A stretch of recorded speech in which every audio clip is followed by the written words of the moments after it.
best thing to do is to reach out to people in that industry that you don't know, right? That's why LinkedIn becomes so powerful, right? Your network is your net worth, right? That's the bottom line. Your network is your net worth. If I can get out there and I can network with people and I can find people in that industry who have a similar job, right? If I want to know about an organization, and I love doing like informational calls on organizations because I want to know about the culture, right? Culture is a big thing that we don't talk about a lot. I want the right culture. If I want to know about an organization, I don't call CEOs and I don't call recruiters. Right? I don't call the CFO. I know the COO. I don't care if I do know them. I'm not asking them that question because they're making enough money to care about giving you the right answer. Right? And recruiters are there to make sure you have the right answer. No, I'm going to call somebody who's in middle management who has to wake up every morning and go to work. I feel like it's a lot like being in the military. If you walked into my organization, Billy, when I was a first sergeant and you talked to my PL, right, my platoon leader or my company commander, or you talked to one of the platoon sergeants, they're probably going to give you the right answer. But if you walk in and talk to one of my team leaders, my E5s or my E4s, they're going to do one of two things. They're going to tell you how great it is, or they're going to tell you how garbage it is. And there's not a lot of gray area. People are going to tell you about the extremes. So if I really want to know about an organization, I call someone who's got to wake up and go to work every day. Right? I start networking with those people and I ask them questions like, hey, yo, I see you're a veteran. I'm a veteran. Like, I'm looking at coming over to that. Or like, I'm really excited about your organization. The culture looks right to me. What's it really like? Solemnly swear. Do solemnly swear. That I will support and defend. That I will support and defend. The Constitution of the United States. The Constitution of the United States. Hey, everybody. Welcome back to another episode of the Post-Military Podcast, the podcast where we provide you a holistic view on how to transition from one chapter of your life to another. And today on the show is my friend Eric. Eric, thanks so much for coming on today. It's a pleasure being here, brother. Thanks for having me. First question for you. What do you think's the coolest piece of memorabilia you have on your wall behind you? Oh, dude. And what's funny is you can only see like an eighth of the wall, man. My whole office is covered in these lickies and chewies, and I don't get to take any credit. My wife decorated this. Yeah. I just got lucky with what she like lined up behind where I sit. Let's see. If I have to be honest though, it's probably the E-Tool. E-Tool suite. Yeah. John Troxel, former SEAC, is a good friend of mine. John and I go back about 18 or 19 years where he was my brigade sergeant major. I've known him for a really long time. So, he signed that. And that's actually pre-numbering.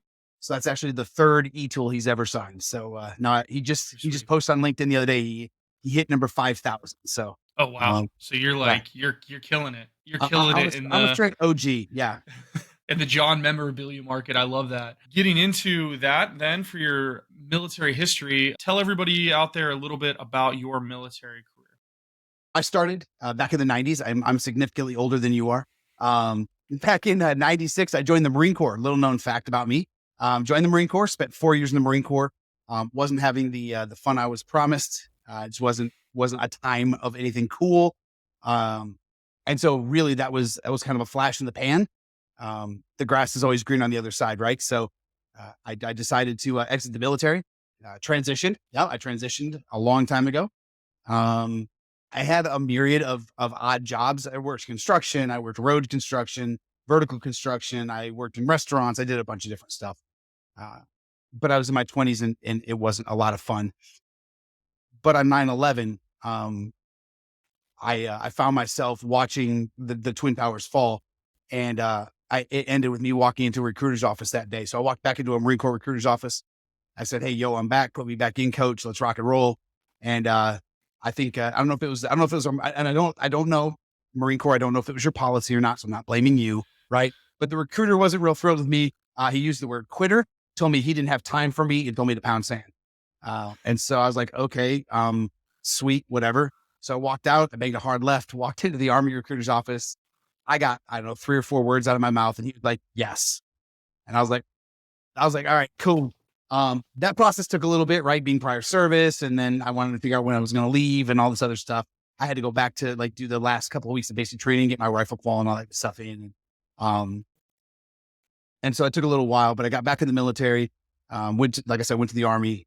First duty station was Fort Hood. got there as 122 Infantry was coming back from Iraq. And so the first unit I was stationed to, now here's the guy who signed his name on the dotted line right after 9/11, was ready to go back in. And the first unit I went to was coming home. So they weren't going out. So I was like, well, crap, I guess I'm going to sit here because I know they've got some time before they go back. And they did. They had a little bit of time. And so in that process, I learned about a new organization being stood up at Fort Lewis, Washington, what is now known as JBLM. And so I volunteered. I did a quick, I guess it was like a re-enlistment, volunteer, whatever. I went over to JBLM, and I spent the next 9 years with 4-2 SBCT out of JBLM. So I was able to do 3 deployments during that time. We did 2 to Iraq, 1 to Afghanistan. And they were in pretty rapid succession, right? The first deployment was 15 months long. I was home for, I think, 9 or 10 months, gone for another 12, home for 11 months, gone for another 12. So it was a pretty long, pretty quick op tempo. Yeah. And like anybody, go ahead. Oh, sorry. So what were you doing during those deployments, and what was that unit? What was the purpose of that unit that was stood up? So it was a striker brigade, right? So it's an infantry brigade, striker brigade. And I did, during my time at JBLM, I was in 3 different organizations, right? So I was in 138 initially, in their reconnaissance platoon, spent a bunch of time in their recon platoon. And we did some cool stuff in Iraq. Got to work with some cool dudes doing some weird stuff. Stuff we had to sign papers over, and it was kind of dope. I also worked for, the HAC brigade. When we came back from that deployment, I, had gone to striker master trainer course. And so when I came back, they really liked the fact that I was one of very few people who actually had that course, who's still a beta. So they brought me up to the brigade head shed to be the striker master trainer for the entire brigade. That was a good time. Not really, because I don't like being the head shed. But I spent about 4 months of that next deployment in the op cell, in the talk, doing work, and then finally got my wish to go back down to the line.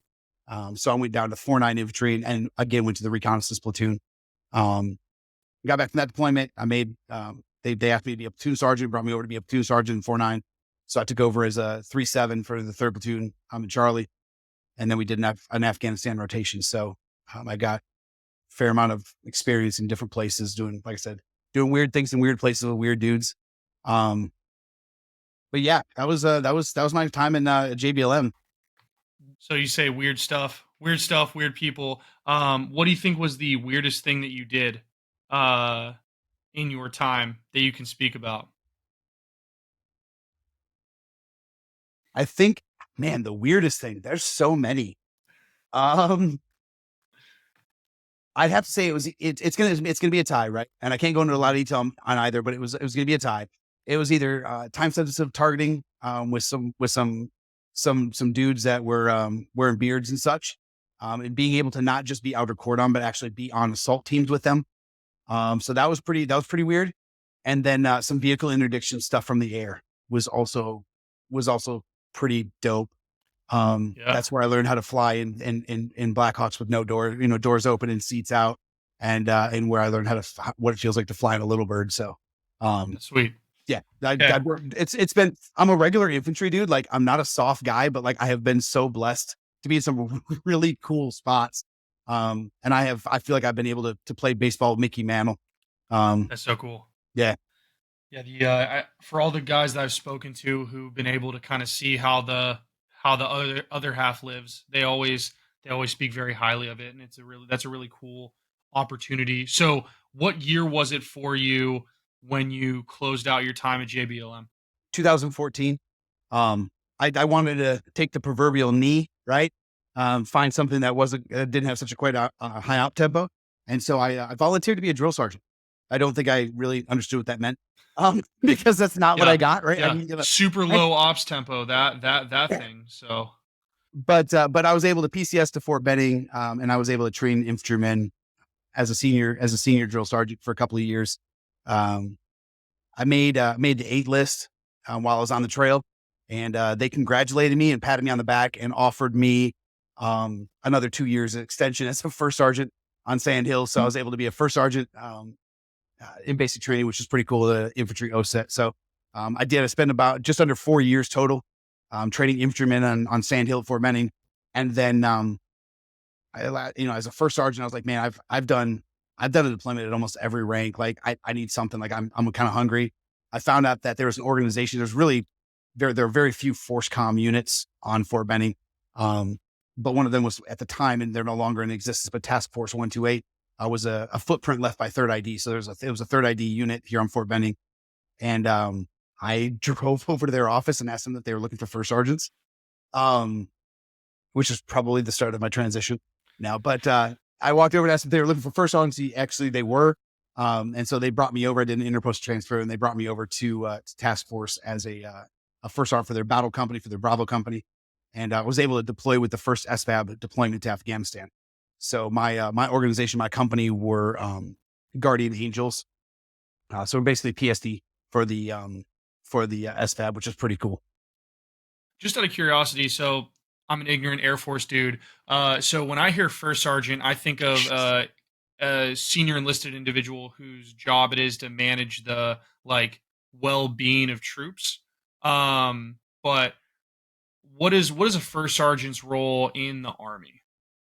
Say that one more time.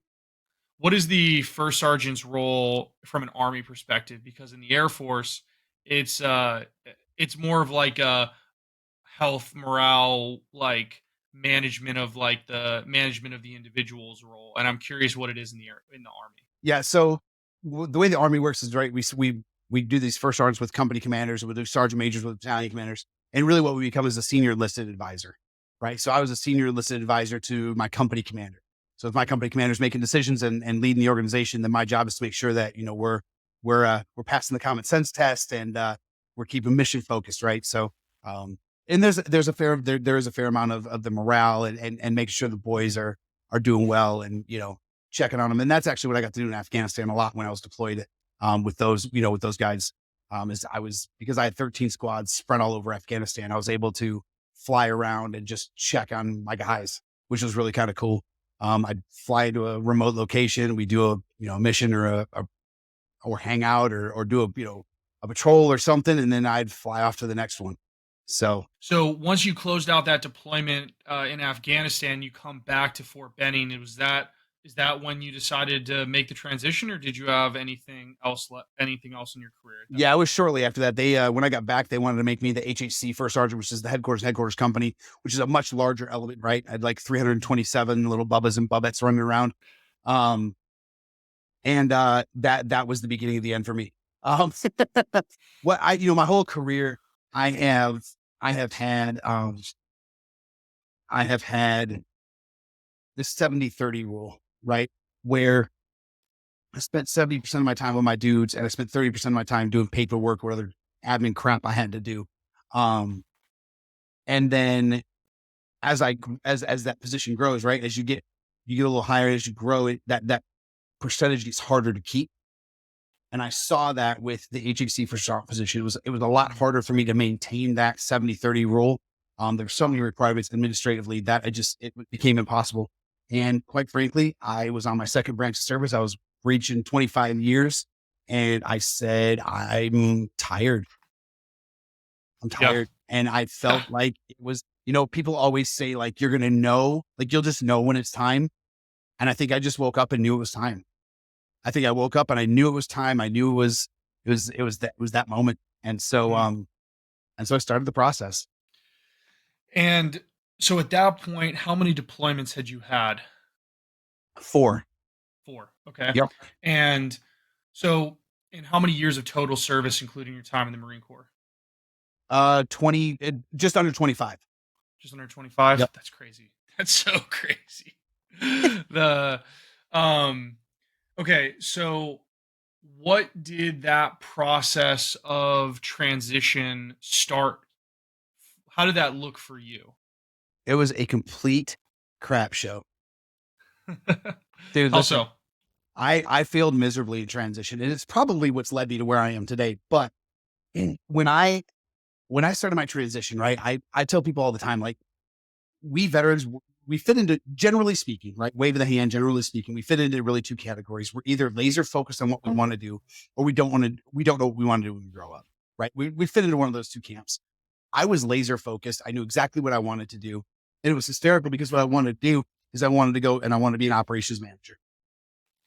I just didn't know where or what industry or what the heck that even meant. Right. Like that was where my brain was at. I was like, no, I mean, I've ran large scale operations in the military. Like I've done this whole thing. Like that's the natural progression is for me to go into operations management and to manage. And, I started putting some work in towards that. And I thought I was building a great resume and thought I was doing all this stuff. And as I like to say, I mean, very simply, I put my plan in the perfect rear naked choke and I killed it. I murdered my own plan. Um, I held on so tight that I didn't give room for life to life me. I didn't give room to figure out what's next. I didn't give room to look for opportunities. Um, and I killed my own plan. And to be quite transparent with you, that's probably where my transition really took kind of a bad turn. I was sitting on a computer one night, looking at my Google machine, sitting in my, my little 3-bedroom house by myself. And, um, I remember like looking at the Google and I started getting really frustrated and I started getting kind of short of breath and I was like, I don't know what's going on. And so I realized that I didn't know what to type, right? Mm. I didn't know what to type. I didn't know what to put it into Google. And the way my brain works, right? That what that immediately highlighted to me is that it wasn't that I didn't know the answer. I didn't even know the question. And then it started the downward spiral of, if I don't know the question, why don't I know the question? And that led to, I don't know, 30 some odd hours of me down in a pretty serious downward spiral, trying to figure out how I could be so successful for 25 years, right? Only to fail at the very end. And it ended with me on an emergency call with Military One Source, talking to a counselor, talking me out of suicide. How did you have the awareness at the time to actually call Military One Source? I that wasn't a me thing, dude. That was a God Who thing. was it? That was a God God thing? thing. That's the only. That's because in Mhm. my brain it was like, this is stupid. Like I'm a complete failure, and there was no going back in my mind, and there was no. And it was I'll be honest with you, Billy, I couldn't even put into words what all of those, what all happened, right? What all went on in my dome, what all was going through there. It was such this myriad of negative self-talk and really just a confusion as to how I could have gotten to this point, Mm. right? Mhm. Um, Well, I but mean, yeah, it's interesting because you say you don't know what's going on, but you can very clearly tell me what happened. And I think that do you did you know in the moment any of that, or are you able to have that reflection with me now because you've taken enough time to examine the event in post? oh, dude, I've put a lot of time into the counseling and Yeah. prayer, and trying to. Oh yeah, this is. If you would have been talking to me 3 years ago, 4 years ago, this wouldn't be the conversation Mm. we were having, right? Mhm. And Mhm. that's the part that frustrated me the most was that why can't I articulate this? Yeah. Why can't I have been so flipping successful for so long and so good on the making decisions like work. I've made thousands of decisions in combat on the fly with less information than I had in my transition. Yeah. Why am I failing right now? Why is this the thing that's taking me out? Mhm. Right. And then that became a whole bunch of an inward battle of like, see, I told you, like you were going to fail all along. And I mean, just all this ridiculous stuff that went through my head. Um, and I say ridiculous because it makes me mad that I allowed that to happen, but it's not ridiculous because there's so many of us that go through it. Yeah. And I think that you're completely right. And for anyone who's listening to this, if you feel that way, whether you're me, just a cyber dude, where the closest thing I ever got to danger was when the air conditioning went out, or Eric, who was in actual combat, um, this is a feeling that everyone goes through because we are all trained to some degree that freezing in a moment of need means failure, and failure can very quickly become someone died because you Yep. suck. 100%. And so I don't know. I think that the first step is understanding that the first step is understanding that, hey, it's okay. It's okay to feel this way because everyone encounters it, because this is such a wild shift in your life that it is what it is. Like, everyone's going to hit that wall at high speed when they get out of the military, and like it's fine to feel the fear, the uncertainty, because we're so used to everything being, there's doctrine for it, there's strategy for it, there is an answer, there is a push forward mentality, and then all of a sudden it's all ambiguous and it's all just you. And so I think that what you're describing is incredibly common, and certainly Yeah. not it's certainly not something that is like super crazy for anybody if someone's experiencing that. And I think you hit the nail on the head. And that's the terrifying piece, right? The Yeah. terrifying piece that it is common. Yeah. The terrifying And piece is that it's one of those things where it's both comforting and terrifying at the same time, right? Like, it's comforting to know that I'm not alone. It's mhm, comforting to know that it's not just my broken brain that's making this happen, right? Or my inability. But the scary part is, dude, there's so many of us that are going through it. yeah, it's it's scary, and it's scary, but at the same time it's like, um if we can, the hope of this podcast, and then I want to talk to you about what you're doing as well with Vet SOS, and then what you've decided to do with your career later. um I think the $1 million question is, if we can get people to grapple with this question now before they get out of the military, you might not have the answers, but at least you'll know you'll know, like, oh, I'm struggling because of X. And I think that something that you said that was really profound is like, without divine intervention, you might have killed yourself when you Facts. hit that 30-hour downward spiral. And it's cool because I think my story is very similar, where I was very much so stuck in this like white collar nightmare 6 months out of the military. And I'm like, I have literally nothing to live for right now. This is crazy. And it required some level of divine intervention because I didn't realize why I was sad. Just like you didn't realize why you were Yeah. sad. And I think that if both of us had the clarity to go, "Oh, I'm just sad because of X, Y, and Z structures in my life are missing," um, then you can say, well, if that's the problem, there is a solution. And it's not just, well, I guess I'm sad forever. So like, I don't want to be sad forever. So I might as well just like kill myself, and then I won't be sad anymore. And Right. I think that the question is, how do we get people to grapple with this loss of identity now before they get out? Or is that even like possible?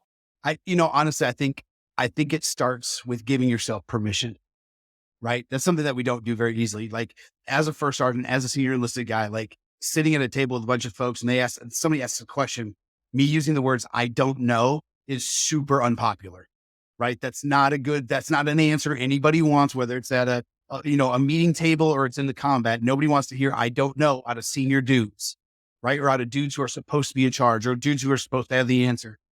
Um, but in transition, if you've never done it before, and if you don't know what's next, and if you don't know where all the resources are, and if you don't know who to talk to, then I think the most important thing that you can do is give yourself permission to not have all the answers. Right? It's okay, because then now, once I've realized I don't have all the answers, that it does identify an issue for me. Right? It identifies a knowledge gap that now I need to fill. Right? Um, and so that's where you can start kind of becoming the CEO of your own transition. Right? That's where you start becoming in charge of it. When someone builds a company, CEOs don't walk into a company and go, "Okay, I'm going to do nothing but hire, you know, floor factory workers, and I'm going to run everything else." Right? They hire a COO, and they hire a CFO, and they bring in all these other support folks that lift them up and lift the organization up and move forward. Right? And that's the piece. Like, when you walk into your transition and you don't know, it gives you a starting grid. It gives you an opportunity to figure out, okay, I got to figure out what's next. Right? I've got a problem set. I don't know is the problem set. So how do I figure it out? I surround myself with people who know. So now I start looking for, okay, well, who knows? Well, who knows what? What do I need? I need a resume. Who knows resumes? Crap. All right. I got to figure out, who HHU is, right? I don't know. I don't know interview skills, or I don't know this. I think I need a mentor. I got to figure out who ACP is, right? Like that's where you start bringing in these organizations and individuals into your transition, and you employ them, right? You give them a space, and you give them a workspace, you give them a task, and then you let them go to work for your transition, right? You have to be in charge. The fact is that no CEO looks at his subordinates and thinks that they should work harder than he does, right? They don't have the same amount invested. So your support team can't be more invested in your transition than you are. You have to be the most important person, or the most invested person. I love that you said that. And one question that I would like to ask you, just getting into this concept of taking initiative, like owning your transition. Um, First question is, how early do you think someone should be preparing for their transition? I'd like to start seeing people start that mentality as soon as they figure out that it's coming, Hmm.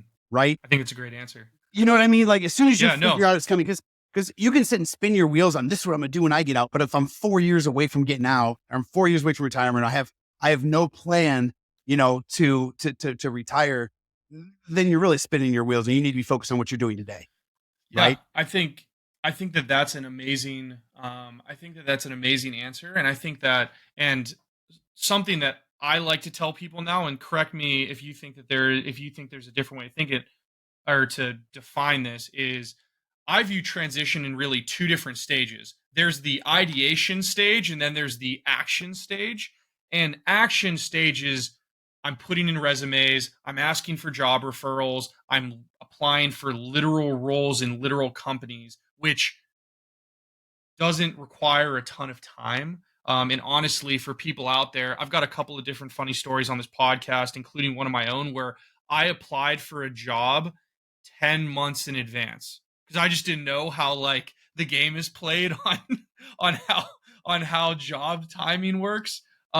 So that's all in the action stage. Ideation is, what is my life going to look like when I'm not in the military? And that can start as early as you want to. And I would argue it should happen years in advance because it's going to take a lot of time to decouple your identity from the military and then build up a new version of what does Eric or what does Billy look like not in the Air Force or Yeah. not in the Army, because that's a whole nother thing. And I think that requires a significant amount of time to do it right. And so that should start like just like you said, right when you know it's time, start thinking about what do I look like when the show stops. Yeah. So It's funny. It's funny you brought up submitting resumes too early. I did the exact same thing. I found an operations management job, right? yep. Through Nabisco. I'll never forget it. Okay. Nabisco, I am so sorry I did this to you guys. I don't even remember the name of the recruiter, but I'm so sorry I did this to you. Man, she got my resume. She was like, oh, you are, yes, let's roll. Like she was excited. And she's like, when are you available? And I was like, 2020. And she was like, bro, it's 2019. That's hilarious. Like, you have wasted a week's worth of my time. Like she helped me like target my resume. I felt so horrible because I didn't Yeah. know.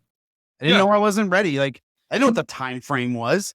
Yeah, I mean PCS cycles in the military are like years. So Yeah. it's not that crazy if you, again, you don't know what you don't know. And so um it's one of those things where you're going to step on somebody's toes if you're uninformed. So take Yep. the time to inform yourself before you start actually taking action to do all of this stuff. Yeah. And so I think that I think that's really funny.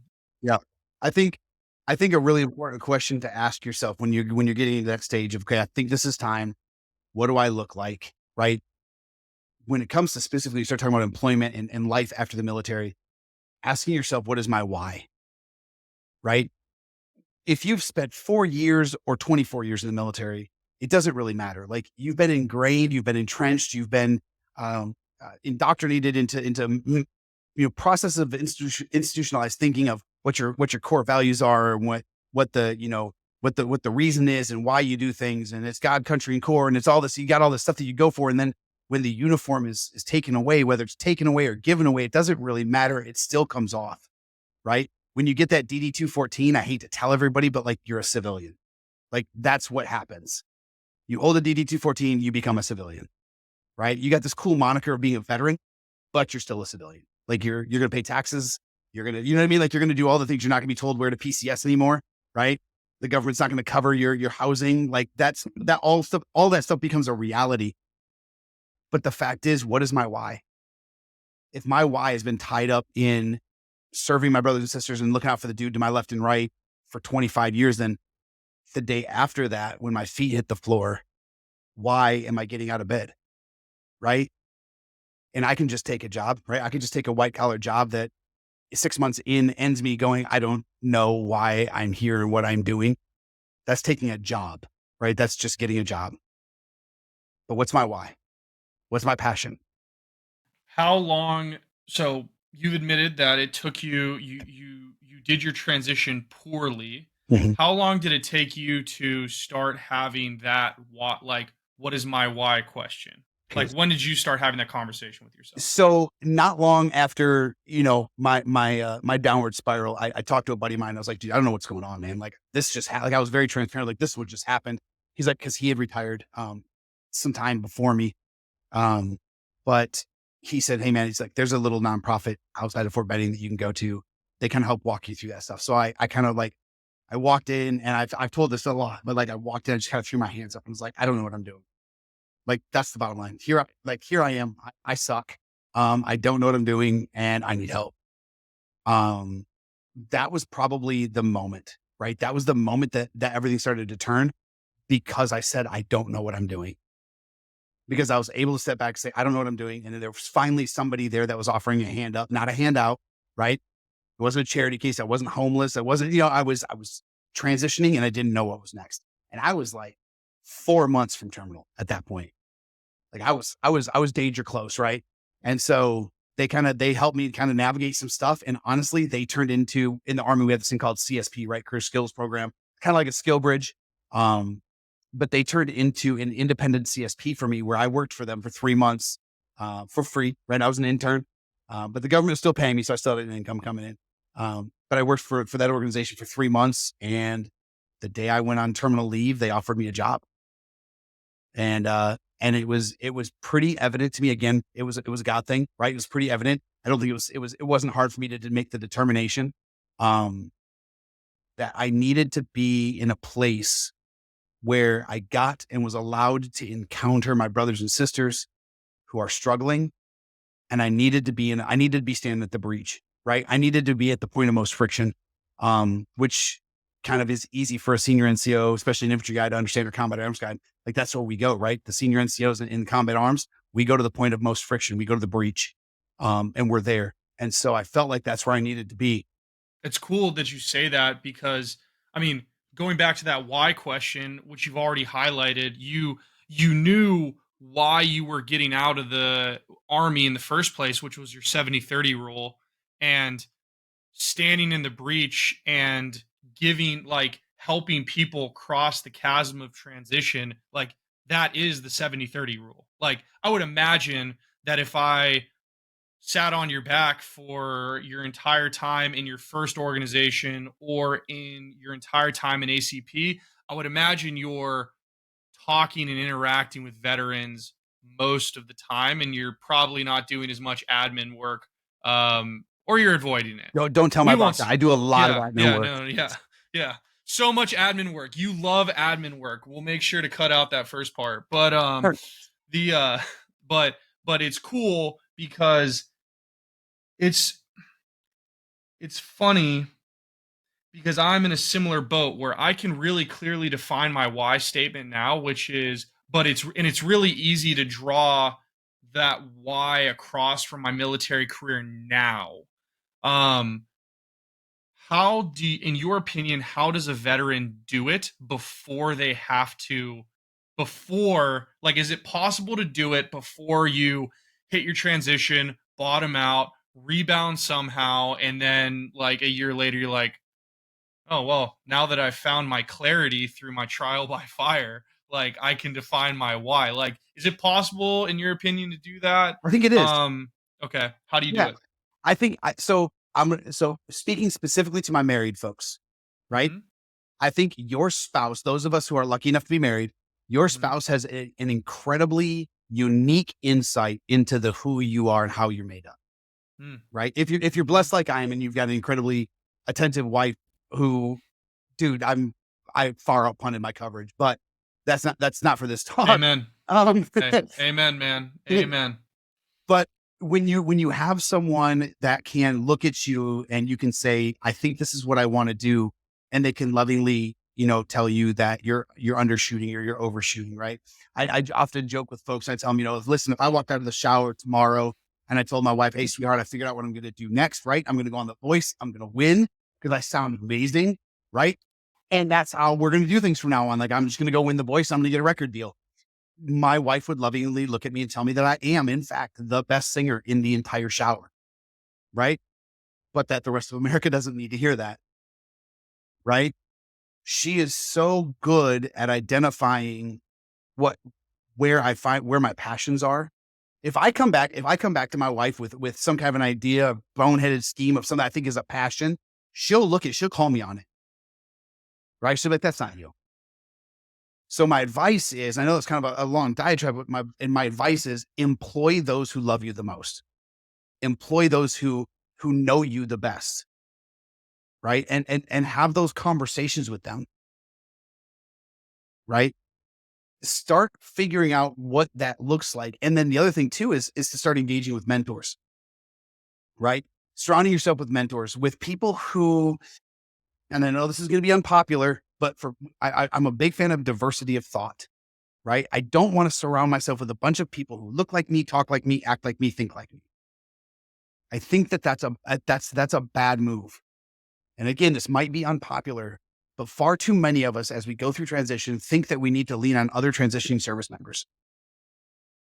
And the fact is, I tell my children, don't take dating advice from your friends because you're all idiots, right? Sometimes we have to recognize that when we joined the military, we went to the Air Force boot camp or the Army basic training, it wasn't a civilian teaching us how to be an airman or a soldier. It was somebody who was already in that lane. It was somebody who was already on that ground, right? It wasn't a civilian.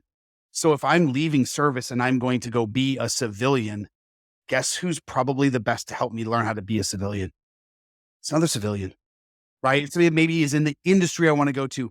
And that's one thing I love about what ACP does, right? Is because we're very good at pairing a veteran or military spouse up with a mentor who is in that industry they're looking to go into. Or if you don't know what you want to do when you grow up, which in fact is about 86% of all transitioning service members, we've got mentors who are really good at helping us walk the dog too, right? We've got mentors that are there and they specifically want to help people figure it out. They're not necessarily the industry expert. They just want to help people figure it out.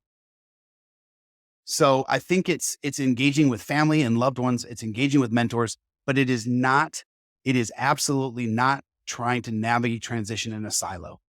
That's where I think where you make mistakes. And that was a mistake I made, right? That was my number one mistake. If I look back and I go, okay, Eric, boil down every mistake you made. What's the big mistake was I tried to do it in a silo. I didn't reach out for help. I didn't go to organizations. I tried to do it myself. I was going to ask you, because you had earlier on, you said you were laser focused on what you wanted to do. You left no room. You basically, I like the analogy of like you put your plan in a stranglehold and killed it. Um, how long were you preparing before you had like your downward spiral, when you were just siloing yourself out? That was every bit of 9 months of wasted Wow. time. Right. And in fairness, Yeah. right, I didn't spend during the 9 months, dude, listen, I'm still a senior NCO. I'm still active Mhm. duty. Like I still have a job to do. So it wasn't a bunch of time where like I was solely focused on this. Mhm. Right. I was trying to double hat. I was trying to, I was dual hatted. I was trying to worry about my transition but I didn't talk to anybody about it. Right. It's just, that was Mhm. my little side project. Mhm. But yeah, dude, it was every bit of 9 months of just completely wasted time. It's really funny. Like, I had a very similar, not, I did not spiral. My spiral happened post transition, but I had a really similar moment where I talked to a guy and I desperately thought I wanted to work in a tech startup for 8 months of my like 12-month transition. And I ended up talking to one dude who I really want to have on this podcast. But he said to me, he was like, "So what do you want with your life?" And I was like, "Well, I want to support my wife because she's still in the military. So I need a job that's flexible to be able to move to her. And I want someone, and I want a company that understands me as a military spouse." And he goes, "Okay, so then tech startups are completely off the table because they don't have the time to care about you. They're so small that unless it's a veteran startup, they probably haven't even met somebody in the military. And if they'll want you in the office, so if you leave because your wife PCSs, you're gonna have to find a new job. And because they're so small, you'll have no brand cachet to get your next job if you have to find a new job." And that was just such a like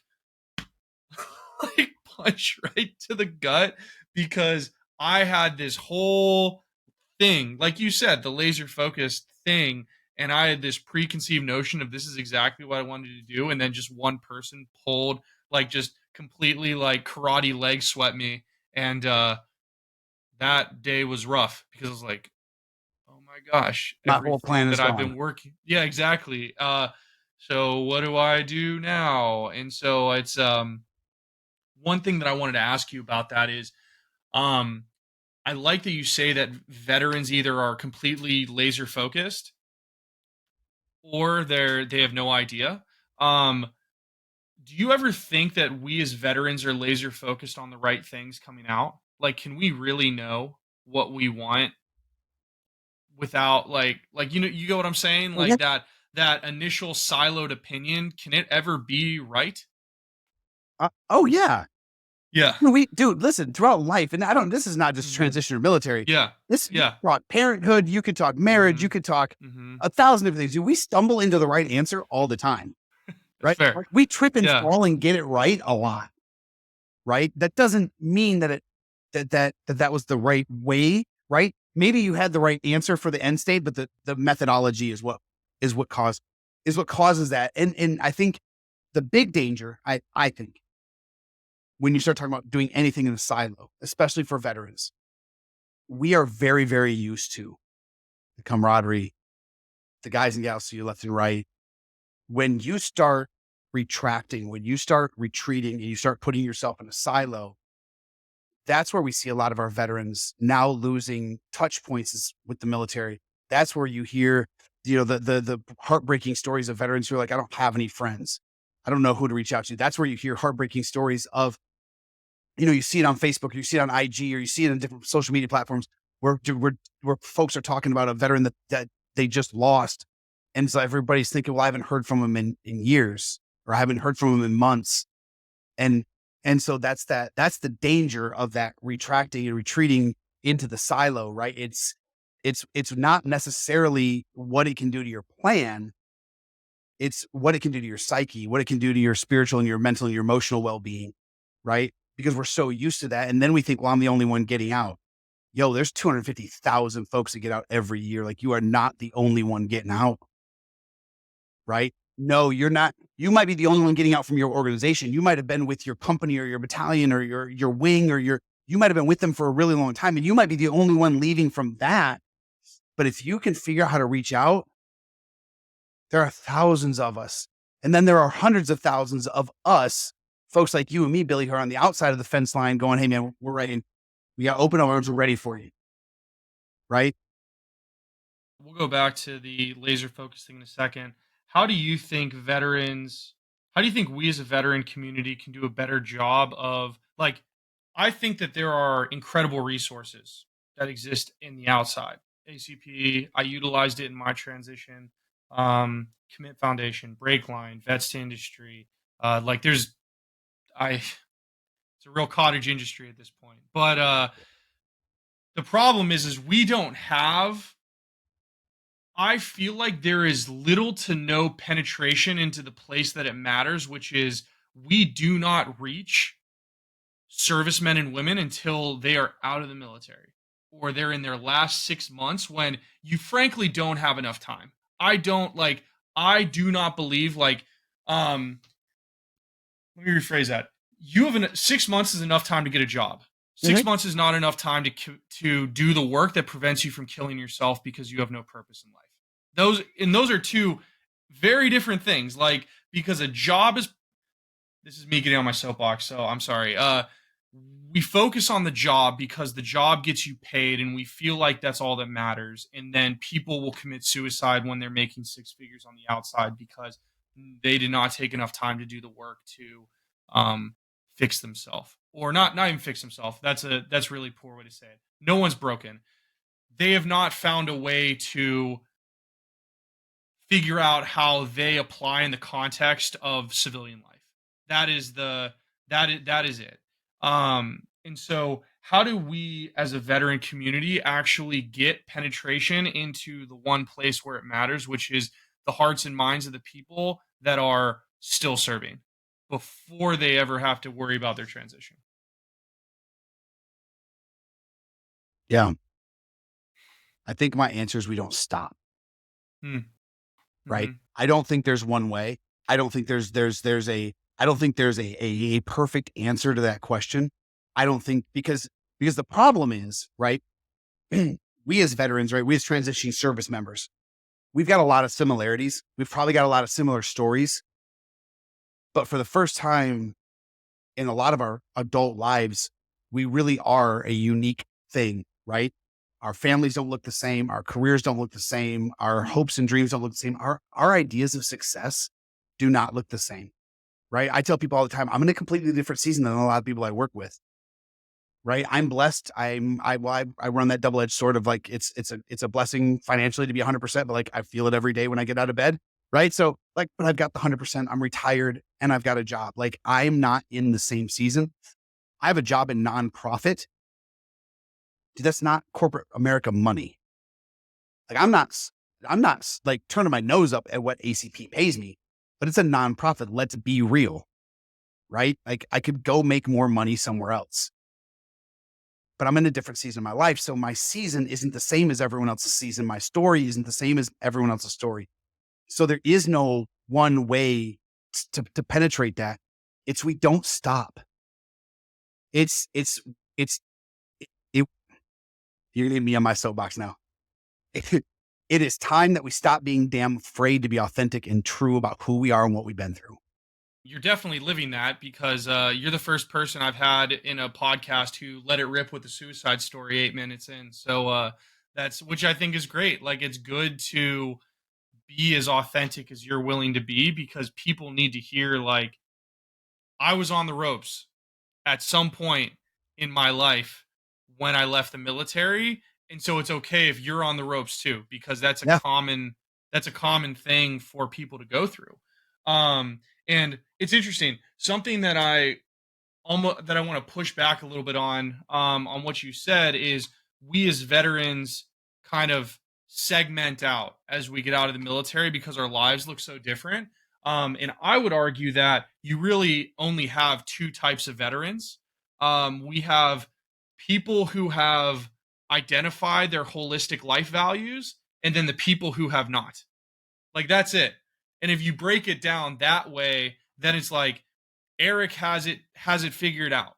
It's his version of figured out, but you have it figured out, and then you have someone who does not have it figured out.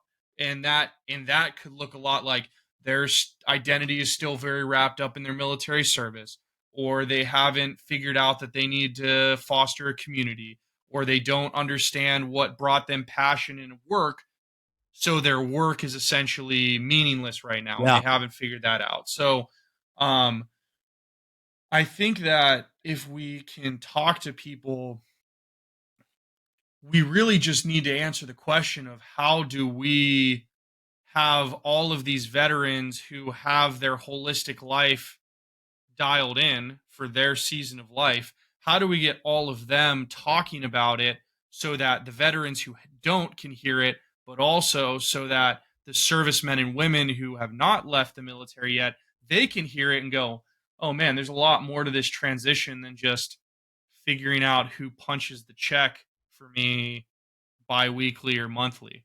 And I think that that's going to be the thing that gets people saved, Yeah. if more than anything else. Yeah. So And I I don't know. think I think you're right. I would tell you though, I would encourage you to look at people who have it figured out, right? Hmm. You put a past tense on that thing like it's done. I Hmm. think it's more people who are willing to stretch and grow to continue to figure it out. For sure. Right. Yeah, I think I that am by no means a finished product. Like, no, listen, it is going to take way more than 3 or 4 years to undo 25 years. of course, I will be in transition probably for the rest of my life. of course. What I have learned is that that's okay. Yes, What I I have agree. learned is that I'm continuing to stretch and grow. I get better every single day. Look, I don't want people, and now I'm really getting a soapbox. I do not want our veterans, right? We hear too many veteran advocates, I use air quotes, who get on, they get on LinkedIn, they get on IG, they get on all these places. They're like, you got to let go of being a first sergeant. You got to let go of being a commander. Nobody cares. You got to stop that crap. No employer cares. I think they're wrong. I don't want you to give that stuff up. That's who you are, right? Whether it's 4 years or 34 years, it is a part of who you are. And I want you to be proud of that because service to this country is something we should start being proud of as opposed to making it a punchline, right? That's something we should be proud of. That is something the American people should be proud of, is that they have people who are willing to write that blank check. That should stop being a punchline and it should start actually being something that matters.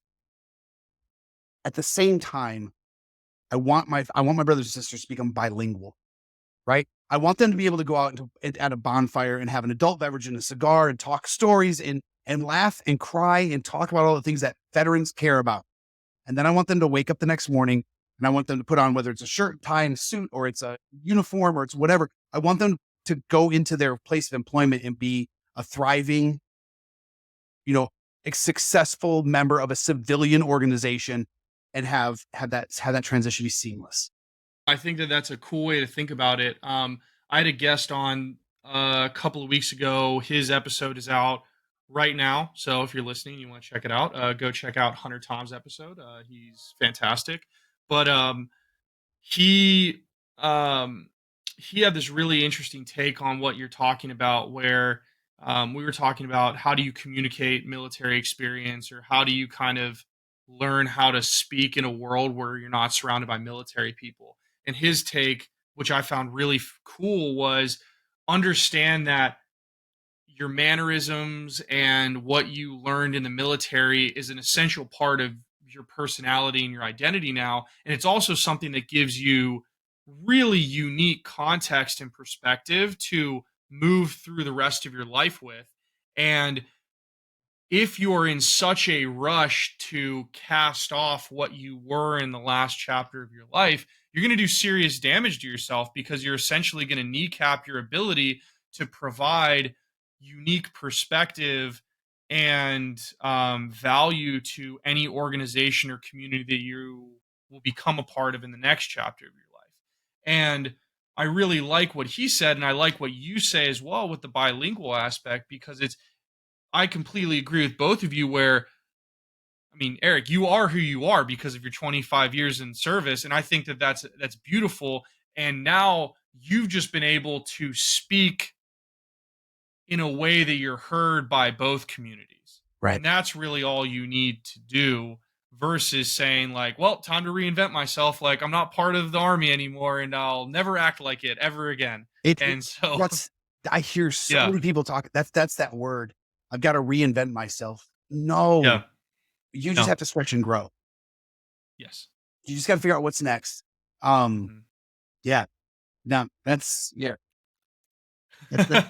that is it's I such a love it. but it's such a big piece though, man, because No, it is. you get the advice that you get, Mhm. right? And so if the only people you're talking to are telling you to cast it all away and to throw it all away and to put in the garbage, what else are you going to do? It's what you're being told to do, Yeah. And right? then like if you view your life as a series of chapters in a book, and you just tear out a chapter in the book, then what are you? Like, especially for you, like I was only in service for 4 years in school and then 6 years out. So not huge, but like for you, 2.5 decades. Like, imagine if you tried to erase and not have that be part of your identity. Like, what are you resetting to back when you're like 18 years old? Yeah. Like, what's the, And yeah, again, like, but again, this is something it transcends just being a veteran too, right? mhm. Like, Yeah. I'm relatively freshly married. We celebrate our 1 year anniversary next week, right? Yeah. Congratulations. You know why? Because I've got 2 failed marriages behind me. But Hmm. if I ripped those chapters out and threw them away, I'd repeat that mistake. I'd repeat every mistake in this marriage. Hmm. Yeah. I don't Yeah. rip out those chapters. I don't get rid of those chapters because they are they are what made me who I am. And if I Yeah. learn from that stuff, and if I'm willing to stretch and grow, and I'm willing to be better than I was yesterday, then my book makes sense, Mm. Hmm. right? Yeah, Hmm. I'm with you, brother. I love it. And I love the stretch and grow um concept, because it's just this really great way of saying, like, just an expansion of who you are, not a contraction. Yep. Like, you're not reconstructing yourself, you're just moving into new areas that you didn't have before. And it's really interesting. It kind of just reminds me of almost like if you're looking at like a cross section of like a tree, where you're just seeing the rings that are growing. And it's not like a tree removes its inside, like the rings inside of it, to make the new rings. It's just adding on. Yep. And I don't know, that visual popped into my head when you like with the stretch and grow, which I don't know. It sounds cool in my head, but comment below on the YouTube video if you think I'm wrong. So yeah. And some of us You have gotta, way more rings than others. yeah, exactly. Yeah, exactly. Like, some of us were only have 4 more years of life than you have military service, but I don't know. Maybe that's me. Maybe it's not. I'll let you guys decide. But we oh man. Something that I wanted to dive into is going back to like the laser focused aspect. Um I love what you said, which kind of kicked off this last conversation of sometimes people are just right and we stumble into it. Um do you think that how do you recommend that people test that initial hypothesis outside of what you've already said, which is surrounding yourself with a community of people who know you well enough to check you when you have dumb ideas? Do you think that there's anything else that a veteran can do in this ideation stage of their transition, to figure out, is this a good idea or not? Or am I actually moving in the right direction? Or, like you or like me, am I going to waste 9 months of valuable transition time? Yeah, I think a technique that I like to talk about, and it's one that I've actually used, and it was fun, right? It was terrifying, but it's fun. Is I found 5 or 6 job opportunities, right, that I really like. I found their job announcements and I printed them off, right? And then what I do is you look at the job announcement, right? You look at the requirements and the all the things that they tell you you've got to be, you've got to have experience in, and I recognize that they're a test, right? A job announcement is simply a test. Well, if I look at a written test, if I walk into algebra and I look at a written test, right? A written test is a series of specific questions requiring specific answers. That's all a job announcement is. It's a series of specific questions requiring specific answers. Must be able to lead a job, must be able to lead a team of 25 or more. Have you ever led a team of 25 or more? It's a very simple, it's almost grunt proof, which is probably why I do it, right? It's taking the job announcement and recognizing that this is what they're asking for. So I take it, I look at it, and I kind of do this exercise where I read the bullet, and now I printed them. Now you can just copy and paste it to a Word document, right? Whatever. Copy and paste to a Word document, right? And you go down the list and you answer those questions. Have I, did I, do I have the experience, whatever it is? In my humble opinion, right? Billy, you know, I give the world's greatest advice, right? But, but a great, but a great synonym for advice is opinion, right? Doesn't matter. You can have all this advice, but it's simply your opinion, right? But the way I see things is If I've got 80% yeses on my paper, I'm highly qualified for this job. First of all, nobody is 100% qualified for every job. Nobody. If you think you are, you're drinking your own Kool-Aid a little bit too much, right? No one is 100% qualified for every position.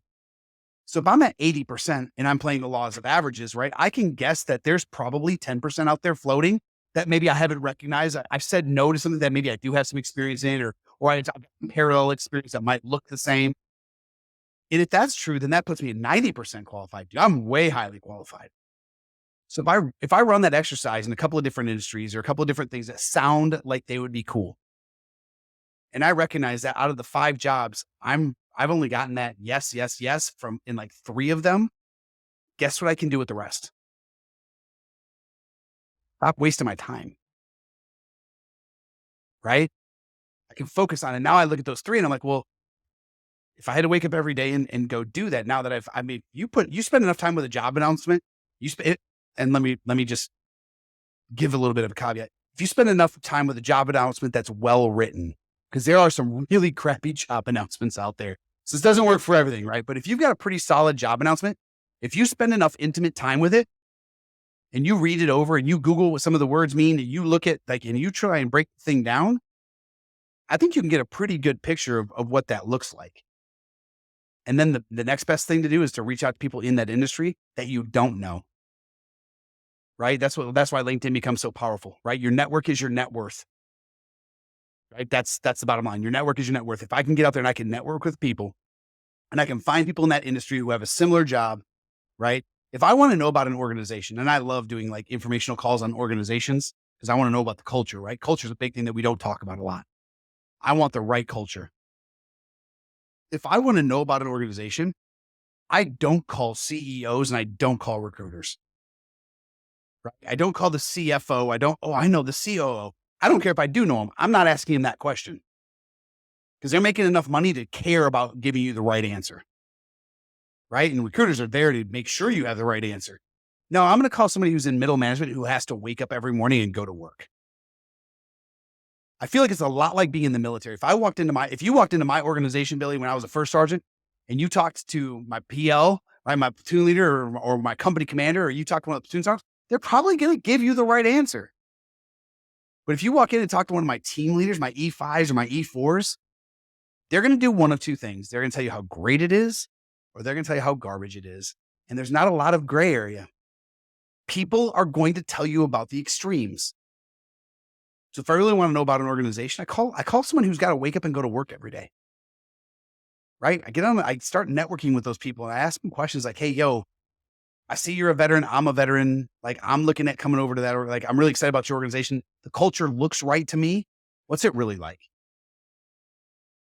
I've had that conversation with somebody who's like, dude, you do not want to not work here. Like, you're a fool if you give this up. I've also had conversations with people who are like, I'm looking for employment right now. You know what I mean? And I'm like, oh, okay. I think for people in the military, the concept of networking or building a network is weird. At least in the Air Force, I don't know the Army does it, but we had like assignments teams that handled all of your moves and like Yep. job placements and stuff like that. And it was considered really taboo to like circumnavigate them to do your own. I mean, shoot, we called them drug deals in the Air Force. So like, it's so like clearly not great context. But I feel like it's weird for us then to self advocate at all. How did you learn how to maneuver in that space when you got out of the military? It, I'm going to go right back to giving myself permission to not have all the answers. If I don't know the answers, then I've got to get them from somewhere. Right? In the military, if I didn't know where to get supplies from, I went to a supply clerk. If I didn't know where to get a publication from, I went to a pubs person. If I went and I networked with people who knew the things because that's what I needed. Right? And I think the moment I had to say, I don't know what to do, but I have to be in charge of this. So I've got to go find the people who do know. Right? I tell people all the time, the reason I was successful in my career is because I surrounded myself with 2 unique groups of people. I surrounded myself with people who disagreed with me, and I surrounded myself with people who were better than me. That's why I was successful. I stood on the shoulders of giants for 25 years, right? So that's the methodology when you step out, right? Go find the giants. Go find the giants. But it also helps that I was like, I'm a natural extrovert. Like I'm a people person. So that helped. I've got some very good friends of mine who are serious introverts. My wife is one of them. And like, she's also a veteran. So like getting her to understand that, like, you're going to want to network. She was like, the heck I do. I'm good right here. Right. But she figured out her why. Her why led her to being a small business owner where it's just her because that fits her. Right. Going into this why conversation a little bit more, I have this image that I talk about on this podcast of like in the military, your values are really like a monolith. Like it's this whole, it's kind of all wrapped up in one nice package of the military. And that is and it's values from everything from your life purpose to your why to where do we want to live? The military will tell us where to live. Like it's everything, and then you leave and then it's this mosaic now where you get to pick where all the little pieces go, but you now have to account for every single piece, and your why is a very large part of that piece. But going into that, what do you think was the weirdest thing that you didn't account for when you were getting out of the military? Like we're talking about, like we've already talked about the why and giving yourself the freedom to not know, but what was like the one thing that you go, hmm, I wasn't expecting that I had to account for that thing uh in my life now. Or like I didn't even realize that the military didn't cover that thing or covered that thing for me until I had to figure it out later. Salary negotiation, Ooh, without a doubt, that's a that's a great topic. without a doubt. What was that like for you? Dude, figuring out what my worth and value was in dollars and cents, right? When for a quarter of a century, the government told me what I was getting paid. It didn't matter how many people I was in charge of, how many pieces of equipment. It didn't matter. It didn't matter anything. I was this rank. This was my pay. This many years. This was my pay, period. So to walk out as especially as like a combat arms guy, right? Where everybody tells you you're going to go be a cop or security guard, you're going to go do contracting overseas. You're just pretty much never going to stop carrying a gun, right? How do I take the uniform off and show that my worth, value, experience, expertise, drive, grit, that it transcends the uniform? How do I figure out how to say to someone, this is what I'm worth? Because I'm not wearing that uniform anymore. And what Eric brings to the table is even bigger than what First Sergeant Brew brought to the table. So but how do I say that, right? How do I negotiate that? How do I advocate for myself? That was the thing that I did not see coming, Yeah. right? How did you overcome that? I learned one very important rule about salary negotiation, and I'm going to piss a lot of people off with this. The first person to name a number loses. The first person who names, because the minute the recruiter says, Eric, man, thank you for your service, dude. How long were you in? Man, 25 years. They already know I'm a retiree. Well, what is it you think you need to make? And if I take into account my retirement, my this, and I'm like, well, I really need to make, $30K a year to really, but I'm going to take a $90,000 a year job for $30K. Because I'm not a fool as an employer, right? You say you need $30K, Bubba, I'm going to give you, matter of fact, I got you. I'm going to give you 40. And oh, look how much value I feel. Until I find out that the three managers that are there after me negotiated better or had a better understanding of their value, and they're all making $10,000 and $15,000 a year more than I am. Right? Because I didn't advocate for myself in a way that I should have. That was the thing I didn't see coming. So before we move on to this next question, I want to ask you, do you have any other advice for people for figuring out what they're worth? Because I do think that it's a really difficult question for people who are used to just looking at what the military pay scale and just going like, Like, Yeah. what is my rank? How many years have I been in? Okay, that's the number. Yeah. It, Yeah. it really comes down to figuring out what your salary should be. I mean, everybody's going to tell you, you can look at, the scale, you can look at, the median income from that position in that location. There's a Mhm. lot of different tools. LinkedIn's got a tool for salary for, figuring out salary. Um, I think what you have to do internally is you have to figure out what your level of success is, right? What does success mean to you? For Eric Brew, success is not being rich. That's just me. I'm not dogging money. I'm not saying that people are chasing the dime are wrong. That's not what I'm saying. In my season of life, for where I am, my time is more valuable, right? So I'm not going to negotiate for a higher pay. I might negotiate for more time off. Does that make sense? So there's not, again, I'll give you the worst advice I can give anybody, right? And this is why I tell people all the time, it depends. It's the worst thing you can say to anybody, but it's the truth. I just interviewed a guy just like you, Mister. It depends. Shout out Dan Rickard if you're listening to this episode. So Dan's a brilliant dude because it Dan's a great guy. depends. Yeah, Like, yeah. No, it really does. it's a crappy answer, but you're right, dude. Like and as you were talking about, the mosaic and the way it changes, I kind of pictured like these puzzle pieces, right? And for a lot of years, we had somebody else picking up a puzzle piece and they knew exactly where it went. They put it right where it went. It fit nicely and we just kept rolling and the picture started to come out. And now I'm in there like trying to like manhandle pieces and like crush them in place and like, where does this go? And why do I have 7 eyeballs for 2 cats? Like, what is going on? Why is this not working out? And the problem is that leaving the military, making a transition like that, and it's not just leaving the military, to our veteran brothers and sisters, it's changing careers, right? It's moving into leaving the military is not the first or probably the last transition you're going to go through in your life, right? So, but making that change, it's the most freeing and terrifying experience of your life, right? Like, I have all the freedom in the world and I don't want it now.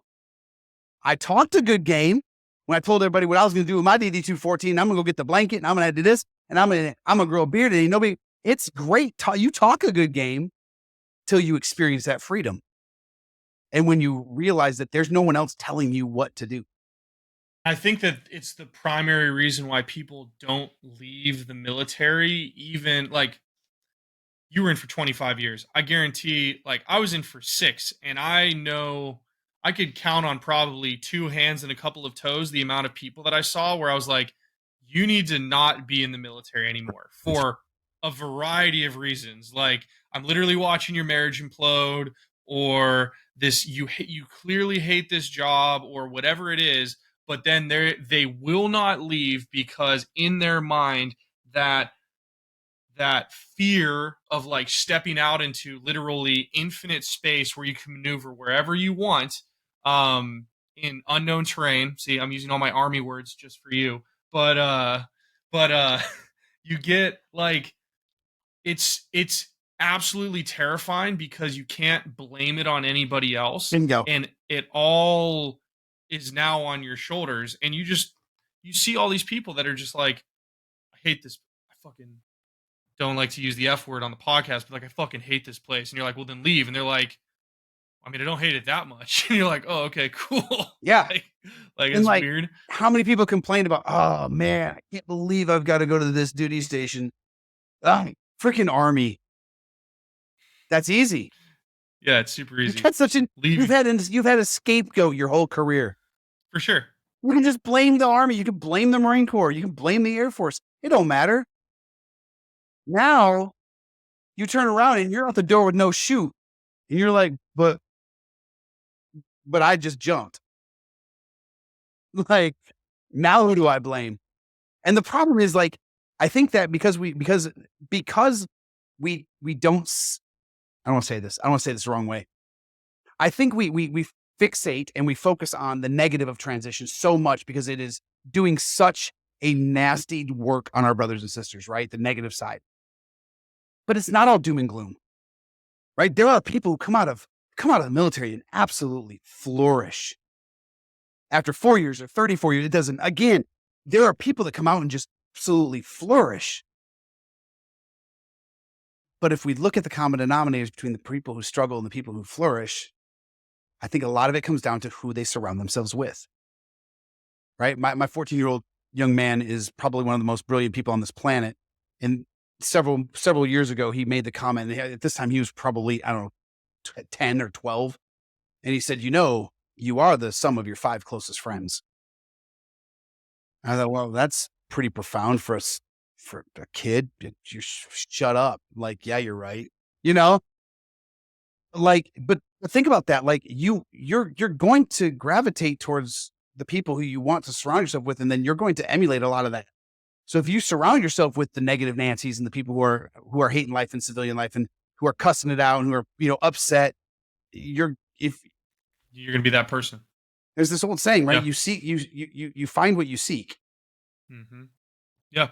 It goes back to some advice that you gave earlier on the podcast that I really liked, which is when you're seeking mentors, don't talk to people who haven't been where you want to go.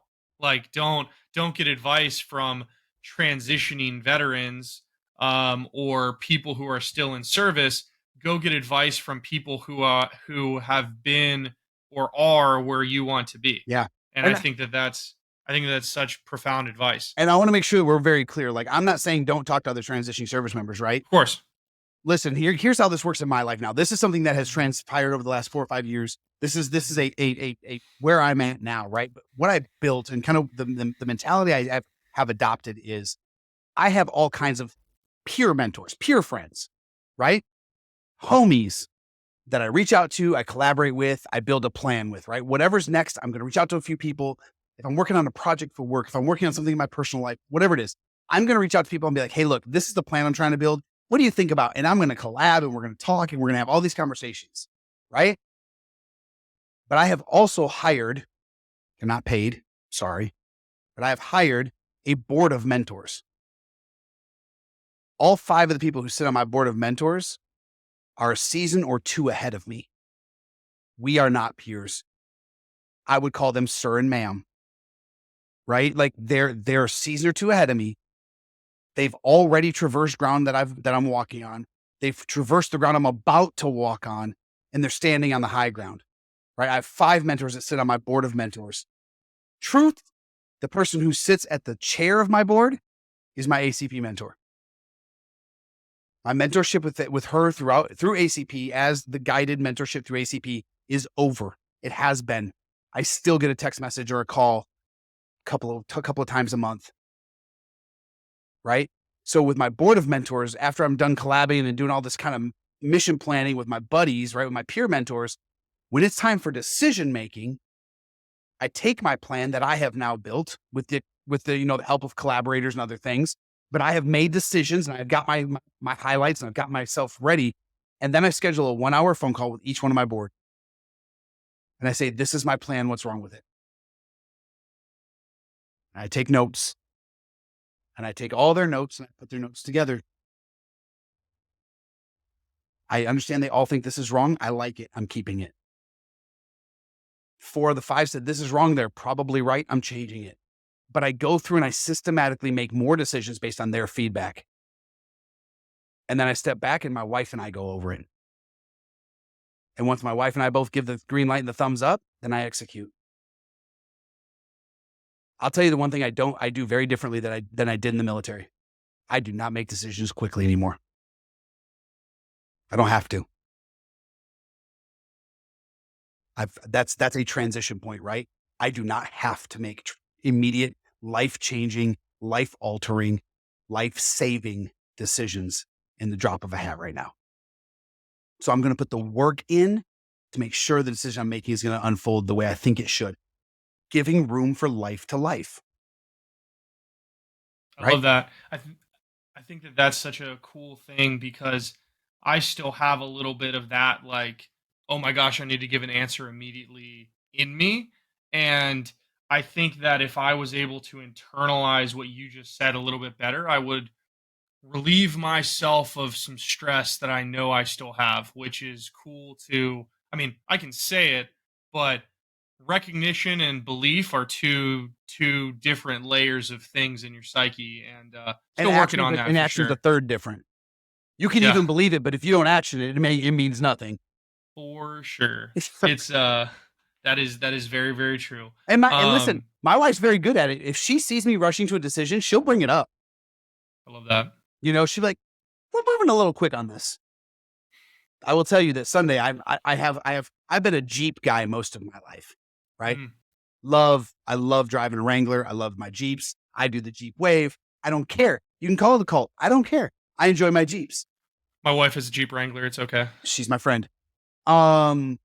I got rid of my Wrangler and I got myself a Nissan Murano, which is a beautiful car. It's a platinum. It is incredibly decked out. My seats are heated and cooled, which Love in that. Georgia is pretty dope, For sure. right? In that humidity right now. RIP, by the way. Yeah, It yeah. sucks. So Sunday I was like, I think I'm gonna go look at Jeeps. And immediately I was sitting down with a salesman, and my wife was like, "This isn't really how we do things." And I was like, "Hey, you're right." And she's like, "This is moving a little quick there, Bubba." And I was like, Yeah. yeah, you're right." And thank the good Lord, I love it when he steps in and closes doors for me, because the guy came back and he's like, "Well, with interest rates the way they are," and I was just like, "You can pound sand," and I'm out, because I know what my worth is and I know where I want to spend my money, right? And when I saw a sticker Love price that. on a brand new Jeep at $85K, I was just like, no, It's horrible. gross. It's horrible. But man, my wife's great at stepping in and being like, yeah, I'm in my home. She hears me talk on these things all the time. She hears me give advice all the time. So when she sees me not living up to that advice, she's very quick to say, "Hey, babe, this isn't the way we do things." Which is awesome, and it's the reason why you need to foster a strong community when you get out of the military, so that A, you're not doing your transition in a silo, and B, like you've said, transition is a lifelong thing. Making new decisions is a lifelong thing. You need these people, whether they be your board of mentors, your spouse, your family, whoever, um, to check you when you start to drift, which is incredibly important. Um, Going into community, what holistically, because again, life is much more holistic outside of the military because you have to determine all those little pieces. What do you think are outside of your spouse, your family, and these mentors? And you can kind of dive into the peers. I'm interested in that. Where do you think people should be trying to foster community when they get out of the service to have that healthy, holistic community aspect in their life? I think that Depends. depends. It depends. Yeah. What's your depends answer? For me, the very first place I needed to, and I ended up finding community, was in my church. That was the first thing. First things first. That's got to be first, right? Um, and I think that was hard for me. Honestly, because I'm so used to like PCS schedules and like, I mean, although I didn't PCS as much as a lot of people do in the military, because I kind of got stuck in that deployment cycle at Fort Lewis, right? 9 years I was there. So there was a lot of not moving, but you get used to other people moving, right? Even if I did PCS, a lot of my friends PCS. And for me, building a community in person, like on LinkedIn is cool, right? Because you're there and I'm here. But like building that community of people around me in my local community, I found that to be a real challenge for me, Mm. Just because you were used to moving so much. because I'm used to either being the one moving or someone moving, or being super transparent, somebody dying. Like I'm either burying a friend or they're moving. You know what I mean? Like that was my life. We nobody stays together for a long time. Something happens. And so recognizing that, standing outside of the military in my local community, that this is one I'm not going to leave, at least not for the foreseeable future, and not because of something out of my control. Nothing outside of my control was going to make me leave again. Right? If I chose to take another job, it was still my control. I couldn't blame the Army. Right? So recognizing that I need to build a community that's here locally, and then I've got to be genuine and authentic with people who I'm going to not be able to get away from. Right? So for me, it was starting with my church and volunteering with my church and getting involved with my church and recognizing that it's okay because I'm not going to leave. And they're not, most of them are not leaving, right? We still have military folks in our church because I live outside of Fort Benning, right? I'm not going to call it Fort Moore. I don't care what anybody tells. I'm not in the Army anymore. It's Fort Benning. You're probably the only person in the Army who thinks that. I'm not at all. No, I mean, that's a joke. That's the most sarcastic thing I've said all month. So, yeah. Fort, what are they calling it? Fort, Victory. Or what? No. Liberty. That one. I'm like, man, I'll bet you all the soft guys really love that. Mm, All those dudes you can't talk about and those little helicopters that don't exist. yep. Yep. Oh, But I think man. that's important, right? It's finding, for me, it's finding that local community. Yeah, I love that. I think that's really important because the local community is going to be probably your best way that you'll be able to deeply invest in the lives of the people. So that again, for you, that 70-30 rule, like those are the people where that matters the most because those are going to be the people you see all the time that will allow you to serve and understand them at a level that is similar to what you had when you were leading as a senior NCO. Right. And I think that is a really cool clarification of your why, or at least part of your holistic value set that you have right now in your life, which I really love. Something that I wanted to ask you about is what was it like for you mentally leaving your first role and then going to ACP? Because I have not done that yet. And I think that again in the military, a part of us that we have that I think is really good is we're really loyal. Like we'll dedicate ourselves to the cause, even when it really sucks. And so then leaving a job, which a job is now minimized in your post-military life because it's just a job. We think that it should be more than that because it was in the military, and sometimes it is in the next chapter of your life, but that doesn't need to it's not for me. It might be for you because you work in a nonprofit space, but I think that people don't minimize their job as much as they should when they get out of the service. So then leaving that job is really tough. Yeah. And so what was that like for you? So, and I think you hit it on the head, right? I do not just have a job. I do not just have an industry, right? I decided to go back into service. You are very right. Call me a coward, but I haven't transitioned a whole bunch because I'm still working with veterans every day. I still get to do a bunch of stuff that's just like being a senior NCO. Like there hasn't been a whole ton of transition other than I can get on the phone with the CEO of Fortune 500 and have a conversation and speak differently to them than I do to my brothers and sisters when I'm, working with them. Right. But we did that our whole careers. Anyway, but for me personally, it was excruciating. But mine had emotional layers to it, right? The company, my first organization outside the military was the first place I went to get help, right? That my first boss is today like a second father to me. He was my first civilian mentor. He's a civilian. Charlie is a civilian. He is one of the greatest men I've ever known in my life. And I have known some incredible human beings, right? My team we built a bond like no other, right?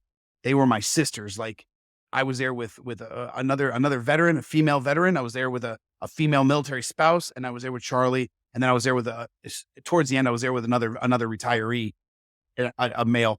And we became so close because we had so many shared experiences, right? We could talk about transition in the office because we'd all done it, right? And then Charlie was like this linchpin for all of us. So to walk away from him hurt, right? When Leslie reached out to me from ACP and she was like, hey, I'm building a position. This is what I want to do. This is, where we think we want to go. And we want you to be the one. As soon as we got off the phone, I took that to Charlie because I couldn't not tell him. Right? Man was like a father to me.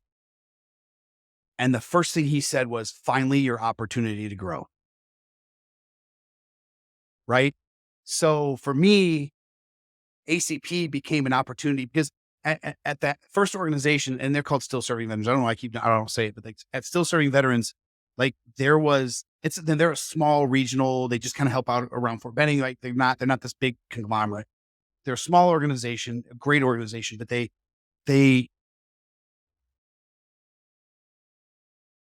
it was this family, at least in my team, right? I worked in one office. We had 2 offices, and I worked in the small office, and it was this family.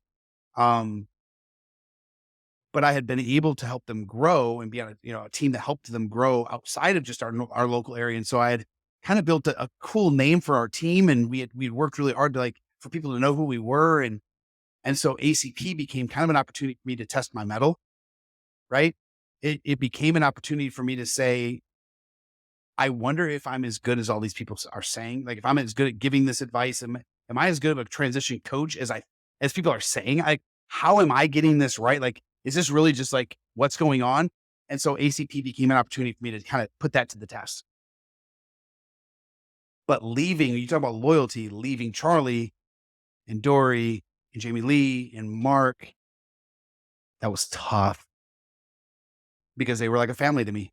We still talk. I still talk to Charlie at least once a week, right? But you move on. And again, I can't point to the Army as to why I had to leave that team, right?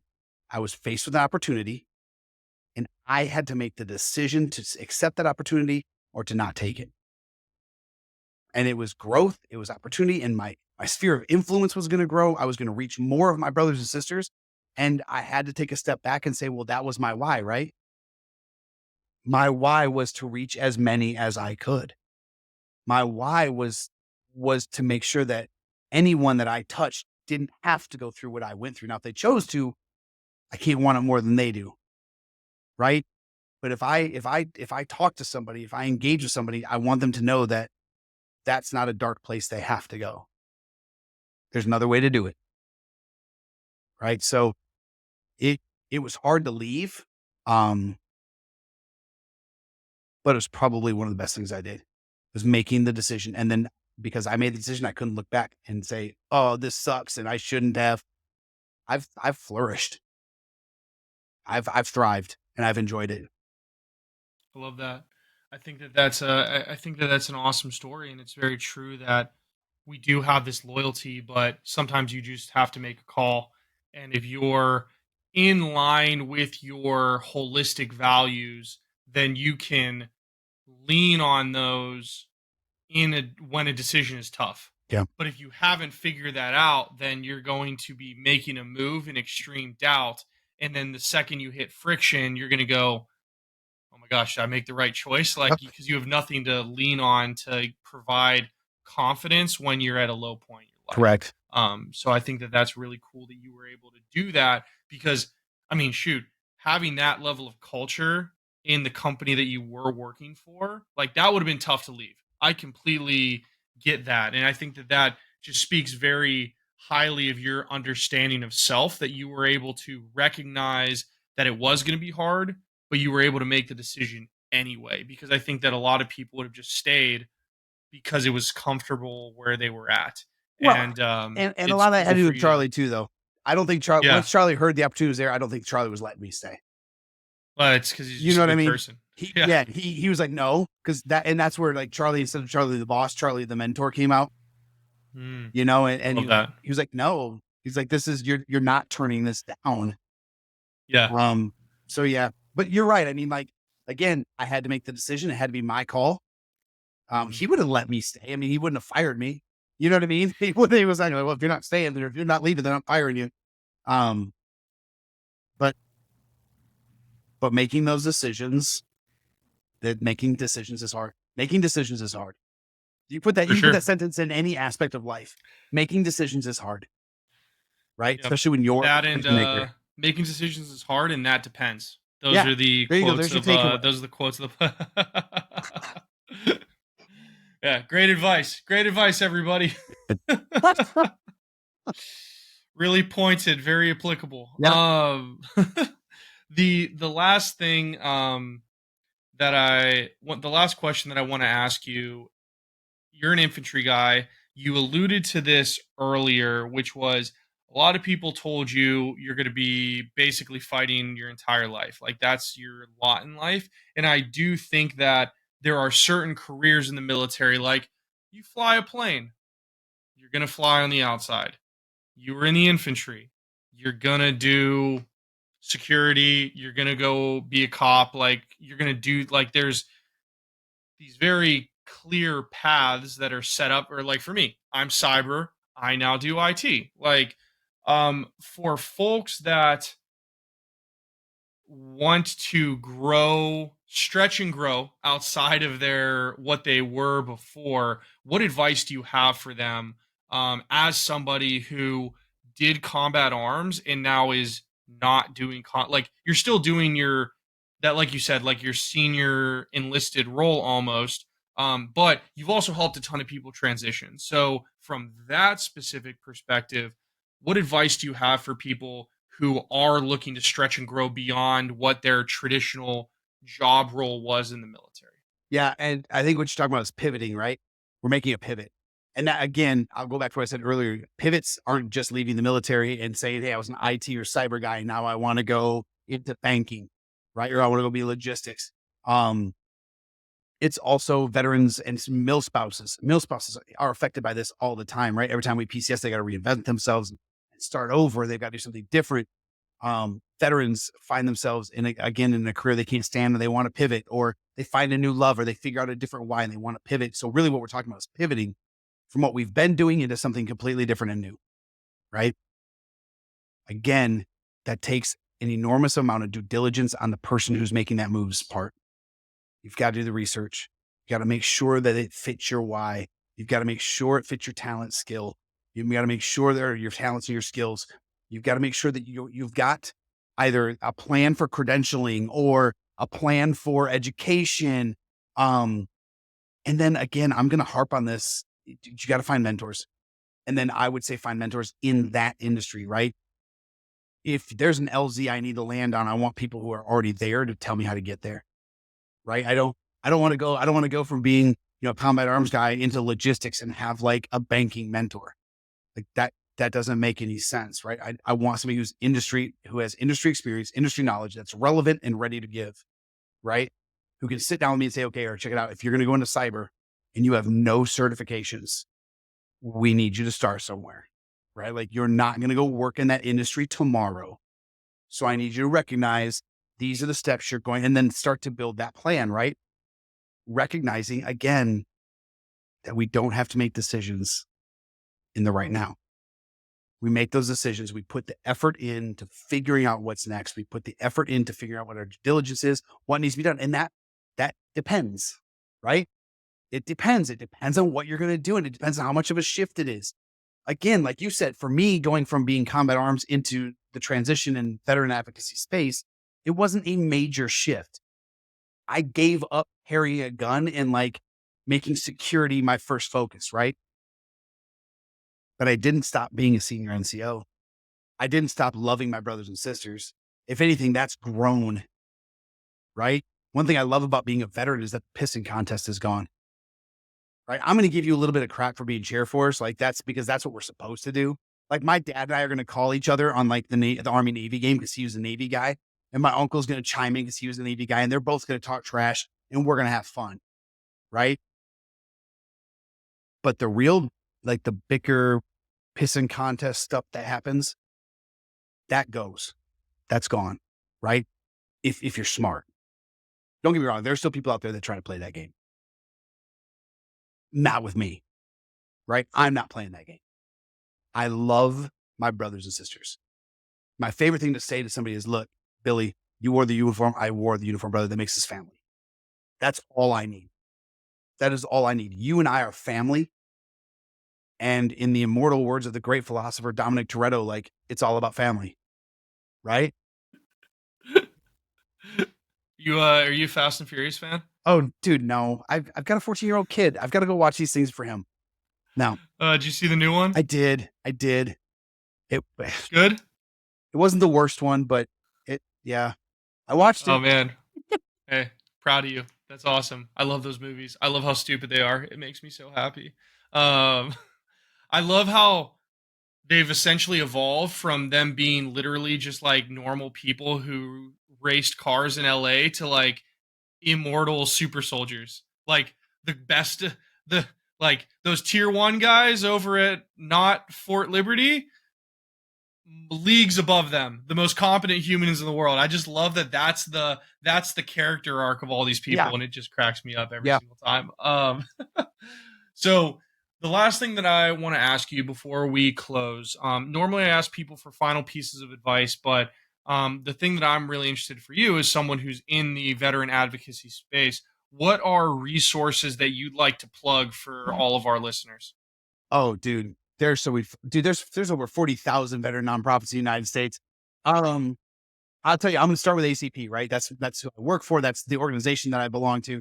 ACP is a excellent organization for mentorship, right? We play one small space. We play one sandbox, right? We're not a staffing agency. We're not a placement agency. Um, but we're very good at brokering the conversations with mentors. We partner with a lot of companies. We're just north of 120 Fortune 500, Fortune 100, even a couple of Fortune 50 companies.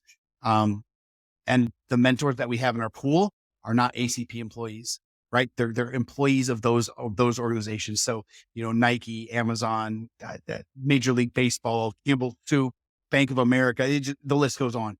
But the volunteer mentors that we have are top tier, right? And they work in those organizations. And yes, it's called American Corporate Partners, and we have a lot of corporate partners.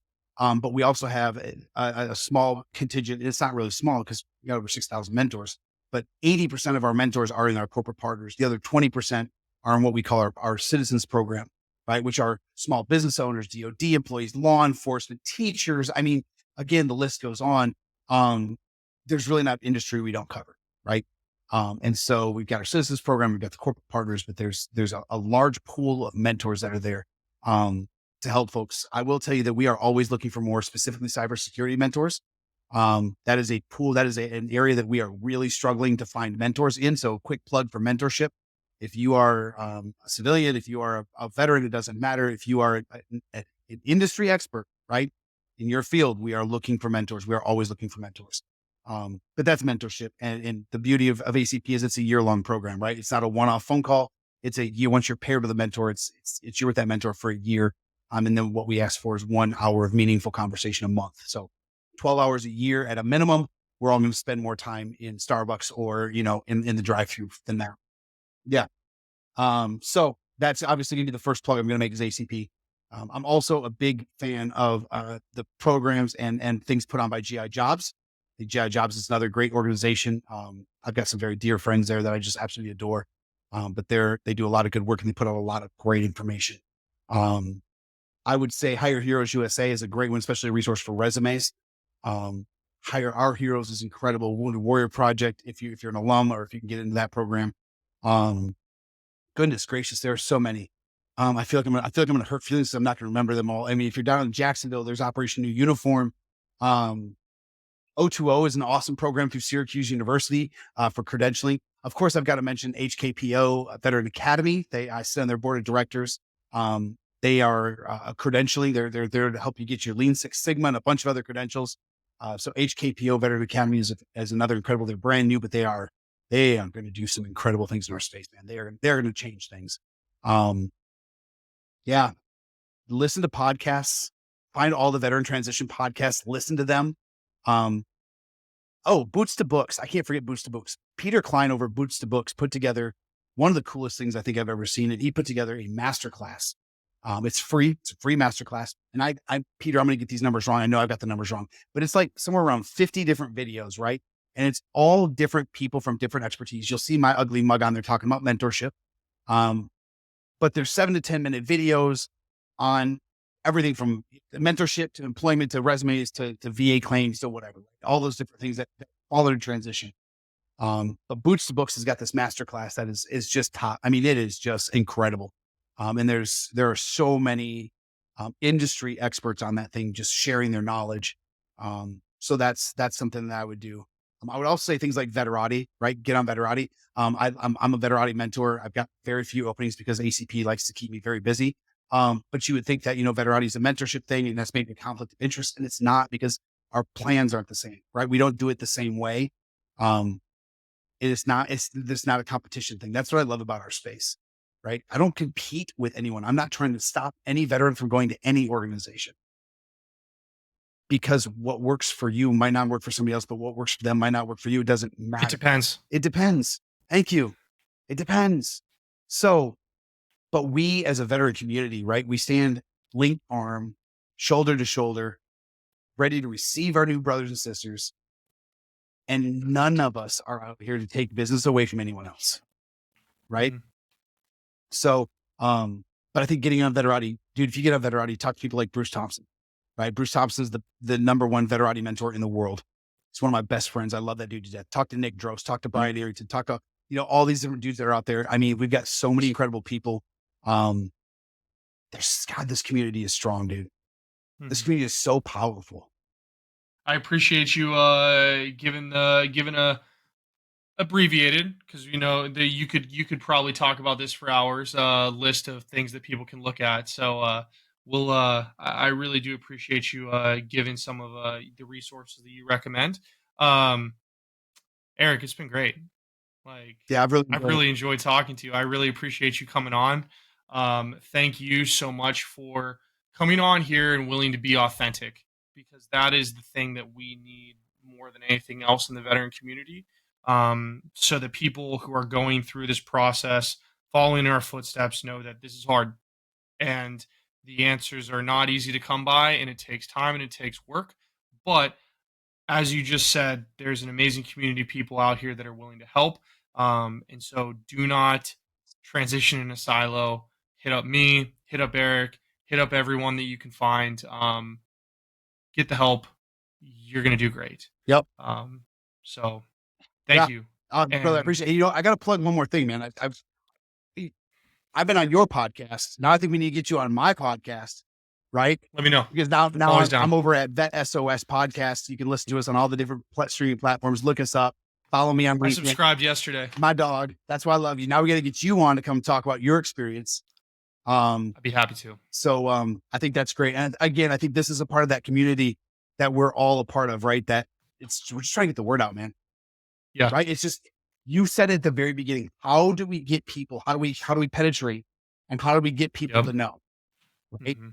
It takes people who are willing to give up an hour, 2 hours, 30 minutes of their time to say, hey, what was your experience? And tell me about it. Yeah. So that we can get the word out. So spread the word far and wide. My Mhm. boss, Leslie Coffey, says something I really, really like. She always says, don't be a reservoir of resources, be a river, right? Share, Love it. share resources. Don't just use it for yourself and don't tell anybody else. Share that stuff, talk about it, explain your experiences, but definitely listen to the podcast, Vet SOS. That SOS. Shout out. Well, thank you again. Thank you so much for coming on. It was great. And for everybody out there, thank you so much for taking the time to listen to another episode of the Post Military Podcast. We'll catch you on the next one. Peace.